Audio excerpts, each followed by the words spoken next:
예배드림이 기쁨입니다. 기쁨의 자리, 예배의 자리로 불러주신 하나님께 영과 진리로 예배하며 나아가는 우리 모두가 되기를 소망합니다. 방금 읽은 본문 말씀에 의지하여 그리스도 안에서 변화된 자라는 제목으로 말씀을 전하고 기도의 제목을 얻고자 합니다. 바울은 자신이 어떤 과정을 거쳐 사도의 직분을 감당하게 되었는지를 설명하고 있습니다. 하나님은 바울의 삶에 직접 개입하셔서 삶의 가치관과 인생의 목적을 바꾸셨는데요. 바울은 다메섹 도상에서 주님을 만난 후 주님의 사람, 복음의 일꾼이 되었습니다. 주님을 위해 살고 주를 위해 죽음도 두려워하지 않는 그날 변화된 사람으로 변화되었습니다. 빌립보서 1장 20절과 21절 말씀인데요. 제가 읽어드리도록 하겠습니다. 잘 들어주시기 바랍니다. 나의 간절한 기대와 소망을 따라 아무 일에든지 부끄러워하지 아니하고 지금도 전과 같이 온전히 담대하여 살든지 죽든지 내 몸에서 그리스도가 존귀하게 되게 하려 하나니 이는 내게 사는 것이 그리스도니 죽는 것도 유익함이라. 아멘. 사도 바울은 빌립보서 1장 20절과 21절 말씀을 통하여서 고백합니다. 살든지 죽든지 내 몸에서 그리스도가 존귀하게 되기를 원한다라고 고백합니다. 사도 바울은 질그릇 같은 자신을 통하여서 오직 그리스도 복음이 증거되고 예수 그리스도가 존귀하게 되기만을 바라며 주의 사명을 감당합니다. 바울은 계시로 받은 복음을 다시 한 번 더 소개하고 있는데요. 그 소개된 내용이 11절과 12절 말씀에 기록되어 있습니다. 사도 바울은 자신이 전하는 복음이 사람의 뜻을 따라 사람에게서 받거나 배운 것이 아니라 예수님이 직접 계시로 주신 것임을 밝힙니다. 갈라디아 성도들을 향하여서 자신이 전하는 복음과 자신의 사도직에 대해서 설명하고 있는데요. 11절과 12절 말씀 한 절씩 교독하도록 하겠습니다. 제가 먼저 11절 말씀 봅니다. 형제들아, 내가 너희에게 알게 하노니 내가 전한 복음은 사람의 뜻을 따라 된 것이 아니니라.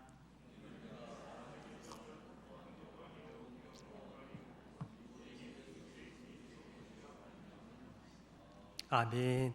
사도 바울은 자신의 사도권이 인간으로부터 시작되지 않았음을 재차 확인하고 있습니다. 유대주의 선동꾼들은 바울이 전하는 복음을 기껏 사람들의 귀나 즐겁게 하는 그난 인간적인 동기에서 파생된 메시지라고 폄하하고 아주 낮게 보았는데요. 하지만 바울은 선동꾼들의 이러한 비난에 단호하게 반박하고 있습니다. 바울은 고린도전서 2장 13절 말씀에도 자신이 전하는 복음에 대해서 이렇게 기록하고 있는데요. 제가 읽어드리도록 하겠습니다. 고린도전서 2장 13절 말씀입니다. 우리가 이것을 말하거니와 사람의 지혜가 가르친 말로 아니하고 오직 성령께서 가르치신 것으로 하니. 아멘. 사람의 지혜와 성령의 지혜를 비교하면서 자신이 전하는 복음은 사람에게서 받고 배운 것이 아니라 성령 하나님의 지혜로 예수 그리스도의 복음을 증거한다라고 말씀하고 있습니다. 인간적인 가르침보다 우월한 하나님의 가르침에 대해서 언급하고 있습니다. 사실 바울이 전하는 복음의 핵심적인 내용은 다메섹 도상에서 나타난 그리스도의 현현 사건과 관련되어 있습니다.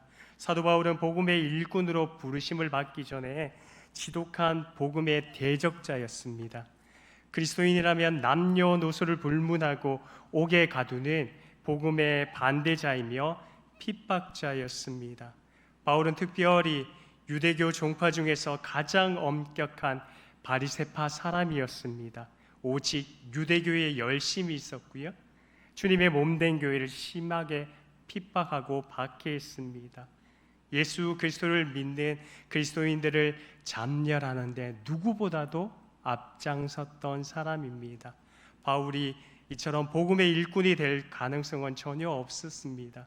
그 누구도 바울이 복음의 일꾼이 되리라고 생각하지도 못했는데요. 이러한 바울을 하나님은 은혜로 부르시고 복음을 깨닫게 했을 뿐만 아니라 이방의 택한 그릇으로 복음을 전하는 사명자로 하나님은 사용하고 있다라는 것입니다. 이것이 바로 하나님의 은혜이며 하나님의 능력이었습니다. 이어서 바울은 하나님의 교회를 핍박하고 유대교 전통에 열심을 냈던 회심 이전의 생활 방식을 회고하면서 하나님의 넘치신 그러한 놀라운 은혜를 드러내기 위해서 자신의 과거 경력을 낱낱이 갈라디아 교회 성도들에게 소개하고 있는데요. 그 소개의 내용이 13절과 14절 말씀입니다. 이 말씀도 한 절씩 교도하도록 하겠습니다. 제가 13절 말씀 봅니다. 내가 이전에 유대교회에 있을 때에 행한 일을 너희가 들었거니와 하나님의 교회를 심히 박해하여 멸하고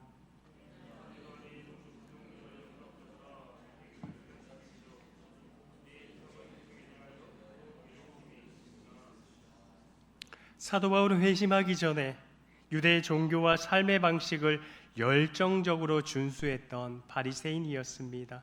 사도 바울이 반기독교적인 활동을 하게 된 것은 유대 종교에 대한 깊은 헌신과 열심이 있었기 때문입니다. 사도 바울은 과거 자신의 두 가지 열심을 언급하고 있는데요. 첫 번째 열심은 13절 말씀에 기록되어 있습니다. 하나님의 교회를 없앨 목적으로 기독교인들을 심하게 박해했다라는 사실입니다. 두 번째 열심은 14절 말씀에서 알려주고 있는데요. 하나님의 율법과 조상들의 유전을 지키기 위해서 열심당원으로 활동했다라고 소개하고 있습니다. 다른 서신에서도 기록되어 있듯이 유대인들의 종교적인 신앙과 생활 방식에 대한 사도 바울의 헌신은 흠이 없을 정도였는데요. 14절에 보시면 영갑자라는 단어를 쓰고 있습니다. 이 단어는 동년배라는 의미인데요. 동년배들보다 유대교에 지나치게 믿었다라고 고백하고 있는데요. 여기서 주목해 보아야 할 단어가 지나치다라는 동사입니다. 이 동사는 자라가다, 진보하다라는 의미인데요. 이 단어가 누가복음 2장 52절에도 사용되고 있습니다. 예수님의 유년 시절을 묘사할 때에 자라가며라고 사용되었던 단어이기도 한데요. 제가 누가복음 2장 52절 말씀 읽어드리도록 하겠습니다. 예수는 지혜와 키가 자라가며 하나님과 사람에게 더욱 사랑스러워 가시더라. 아멘. 이 자라가며라는 이 단어, 진보하다라는 의미가 있는데요. 사도 바울은 동년배들보다 하나님을 향한 열심, 하나님을 아는 지식, 하나님을 믿는 열심, 율법을 준수하는 일에 있어 지나칠 정도로 열심을 가졌다라고 사도 바울은 말씀하고 있습니다. 다시 말하자면 유대교의 사상과 실천에 있어 크게 자라가며 진보하였다라고 설명할 수 있습니다. 바울은 빌립보서 3장 6절 말씀을 통하여서도 율법에 대한 자신의 열심과 교회를 심하게 핍박한 자신의 행위를 연결시키면서 자신이 과거 어떠한 모습으로 그리스도인들을 박해하고 하나님의 교회를 핍박했는지 설명하고 있는데요. 빌립보서 3장 6절 말씀도 이렇게 기록되어 있습니다. 열심으로는 교회를 박해하고 율법의 의로는 흠이 없는 자라. 아멘. 율법의 의로는 흠이 없는 자였습니다. 누구보다도 율법 준수를 철저하게 지켰던 사람이었습니다. 갈라디아서 1장 14절 말씀도 이 사실에 대해서 이렇게 증명해 주고 있는데요. 제가 새 번역 성경으로 갈라디아서 1장 14절의 말씀을 읽어 드리도록 하겠습니다. 나는 내 동족 가운데서 나와 나이가 같은 또래의 많은 사람보다 유대교 신앙에 앞서 있었으며 내 조상들의 전통을 지키는 일에도 훨씬 더 열성이 있었습니다. 아멘. 사도 바울은 유대교의 관점에서 본다면 대단한 자랑거리였습니다. 바울은 태어난 지 8일 만에 할례를 받았고요. 이스라엘 족속 베냐민 지파였습니다. 베냐민 지파, 구약 시대의 사울 왕의 가문이기도 합니다. 왕족 출신이라는 거죠. 그뿐만 아니라 히브리인 중에 히브리인이라고 소개합니다. 골수 히브리인이라는 거죠. 율법을 지키는 것도 바리새인으로 교회를 핍박하고 율법 안에 있는 의에 관해서는 흠이 없는 자였습니다. 그러나 사도 바울은 다메섹 도상에서 예수 그리스도, 참 빛이고 생명 되신 예수 그리스도를 만나고 난 후 모든 과거의 경력을 배설물로 여겼다라는 사실입니다. 예수 그리스도를 만난 후 육신의 자랑을 버리고 하나님을 향하여서 고백합니다. 어떻게 고백하고 있죠? 디모데전서 마지막 부분에 보시면 나는 박해자요 비방자요 폭력자이면서 죄인 중에 괴수다라고 자신을 소개하고 있습니다.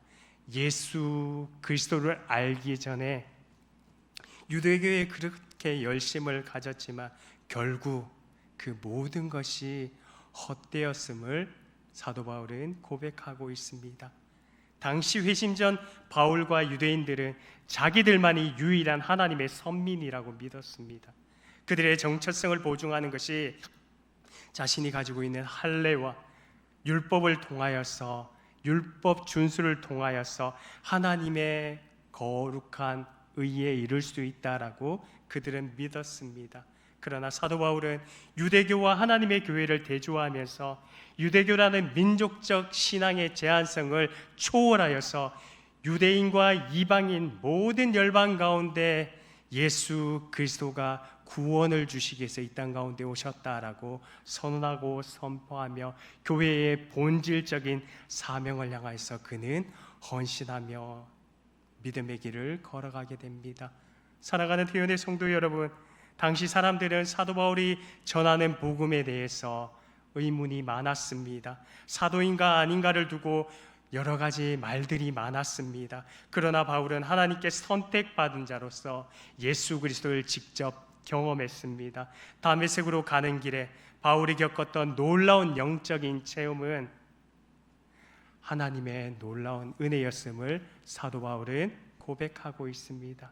아무리 바울이 예수님께 대항하고 예수 믿는 사람들을 핍박하려 해도 예수님은 그보다 더 크신 능력으로 사도 바울을 압도적으로 바꾸시며 예수 그리스도 안에서 새로운 가치와 변화된 삶을 살아갈 수 있도록 하나님께서 주권적으로 역사했다라는 사실입니다.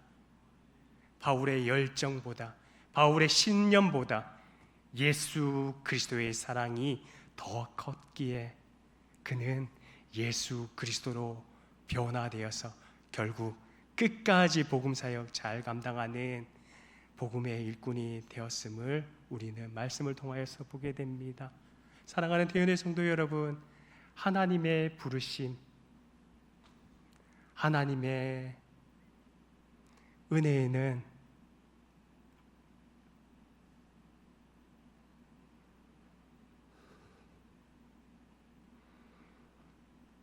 이처럼 사도 바울이 경험했던 놀라운 은혜와 사랑의 경험이 우리의 삶 가운데도 지속된다는 사실을 기억하셨으면 좋겠습니다. 바울이 예수 그리스도의 특별한 만남을 통하여서 그는 예수 그리스도의 복음의 일꾼으로 변화되었습니다. 우리도 천국 복음으로 사람을 살리고 키우고 고치는 생명사역 지혜롭게 감당하는 우리 모두가 되기를 주님의 이름으로 축복합니다. 바울이 예수님과 특별한 만남을 경험했어도 불구하고 한꺼번에 모든 것을 이해할 수 있었던 것은 아니었습니다. 다메섹 사건 이후에도 자신에게 일어나는 삶의 사건의 그 의미와 예수님이 어떤 분인지 이해하기 위해서 시간이 필요했습니다. 예수님의 부활 이후 사도 바울의 회심과 소명만큼 교회의 역사에 큰 영향을 미친 사건은 찾아보기 힘듭니다. 그래서인지 사도 바울의 이 회심 사건은 사도행전 9장, 사도행전 22장, 사도행전 26장에 낱낱이 3번이나 기록되어 있는데요. 이처럼 사도 바울은 자신의 소명 사건과 예수 그리스도를 만나게 된 그 사건이 우연히 일어난 것이 아니라 하나님의 놀라운 계획 가운데 일어났음을 다시 한번 밝히고 있습니다. 그 내용이 15절과 16절 말씀인데요. 15절과 16절 말씀도 한 절씩 교독하도록 하겠습니다. 제가 먼저 15절 말씀 봉독합니다. 그러나 내 어머니의 태로부터 나를 택정하시고 그의 은혜로 나를 부르시니가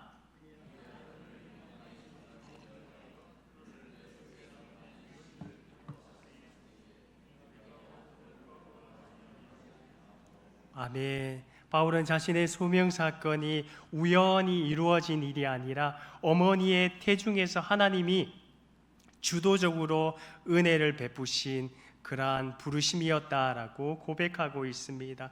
바울은 다메섹에서 영광의 주님을 만난 후 주님으로부터 이방인에게 전할 복음을 전해받게 됩니다. 바울이 받은 복음의 핵심적인 내용은 십자가에 못 박히신 예수가 하나님의 아들이다라는 그러한 사실을 이방인들에게 전하는 것이었습니다. 이 기쁨의 소식을 누구든지 믿으면 의롭다함을 받을 뿐만 아니라 아브라함의 영적인 참 가족이 된다는 것이었습니다. 요한복음을 기록한 사도 요한도 요한복음의 기록 목적을 이렇게 밝히고 있는데요. 요한복음 20장 31절 말씀입니다. 제가 읽어드리도록 하겠습니다. 오직 이것을 기록함은 너희로 예수께서 하나님의 아들 그리스도이심을 믿게 하려 함이요 또 너희로 믿고 그 이름을 힘입어 생명을 얻게 하려 함이라. 아멘. 요한복음을 기록한 사도 요한도 요한복음을 기록한 기록 목적에 대해서 밝힙니다. 예수 그리스도께서 하나님의 아들이고 예수 그리스도를 믿는 모든 자들에게 생명을 주시기 위해서 하나님께서 이 땅 가운데 예수 그리스도를 선물로 보내주셨다라고 사도 요한은 그렇게 밝히고 있습니다. 바울이 예수 그리스도에게 받은 복음의 내용은 할례나 율법, 혈육과 혈통에 관한 내용이 들어있지 않았다는 것입니다. 하나님의 백성이 되는 유일한 길은 예수 그리스도를 하나님의 아들로 믿는 것, 그 생명 되신 하나님의 아들 예수 그리스도를 믿어 하나님의 영원한 소망을 누리고 그 기업에 동참할 수 있도록 우리를 불러주셨다라는 것입니다. 바울은 자신이 택함받은 것이 유대교라는 민족적 지리적으로 제한된 환경을 초월하여서 이방인에게까지 구원의 대상으로 삼는 종말론적 구원의 역사, 그 성취와 사명이 있다는 것을 발견하고 그는 예수 그리스도의 복음의 증인으로 사명을 감당하게 됩니다. 이처럼 바울은 자신의 회심과 소명이 전적으로 하나님과 하나님의 은혜로 말미암았다라고 고백하고 있습니다.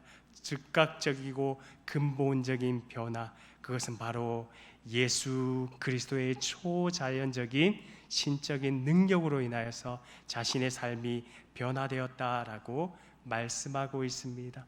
사도 바울은 계시로 받은 복음과 사도직의 정당성에 관하여서 다시 한번 논리적으로 증명하는데요. 그 내용이 16절과 17절 말씀입니다. 이 말씀도 한 절씩 교독하도록 하겠습니다. 그의 아들을 이방에 전하기 위하여 그를 내 속에 나타내시기를 기뻐하셨을 때에 내가 곧 혈육과 의논하지 아니하고